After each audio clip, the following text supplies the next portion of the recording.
بیٹی جب بھی شادی کے لیے اپنی پسند کا اظہار کرے اسے نظر انداز ہرگز نہ کریں اور نہ ہی اس پر بھڑکنے کی حماقت کریں، بلکہ تحمل سے اس کی بات سنیں۔ جس کو وہ پسند کرتی ہے اس کے بارے میں اس سے ساری جانکاری لیں۔ اگر اس کی دی ہوئی جانکاری میں پختگی دیکھیں تو اس کے پسندیدہ انسان کو پورا موقع دیں تاکہ آپ اپنی بیٹی کی جانکاری کی تحقیق کر سکیں۔ اگر تو وہ انسان آپ کی بیٹی کی دی گئی جانکاری کے مطابق ہو تو شرافت سے دونوں کی شادی کروا دیں، اور اگر وہ انسان جانکاری کے خلاف ہو تو بیٹی کو اس کا اصلی چہرہ دکھا دیں، وہ خود ہی پیچھے ہٹ جائے گی۔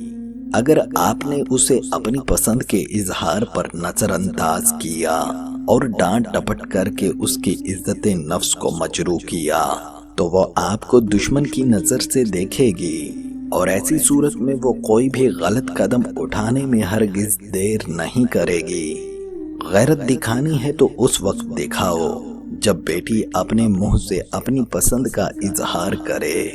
بیٹی کے گھر سے بھاگ جانے کے بعد جو جاگتی ہے وہ غیرت نہیں، حیوانیت ہوتی ہے۔ غیرت کا تقاضا یہ ہے کہ بچوں کی پسند اور ناپسند کا احترام کیا جائے۔ اگر بچوں میں پختگی کا پہلو ہو تو ان کو ان کی پسند کا انسان چننے کا پورا حق دیا جائے، جیسے ہمارے حضور اکرم صلی اللہ علیہ وسلم نے اپنی بیٹی فاطمہ سے ان کی رضامندی پوچھ کر ان کو حق دیا۔ حضور پاک صلی اللہ علیہ وسلم سے بڑا غیرت مند باپ کائنات میں نہیں آیا۔ دوستو، جہاں حضور پاک صلی اللہ علیہ وسلم کی دوسری سنتوں پر چلتے ہو وہاں بیٹی کی رضامندی پوچھنے والی سنت پر بھی چلو۔ رسوم و رواج بھاڑ میں جائیں، جس نے زندگی بسر کرنی ہے اس کا اپنی زندگی پر سب سے بڑا حق ہوتا ہے۔ رب تعالی عمل کی توفیق عطا فرمائے، آمین ثم آمین۔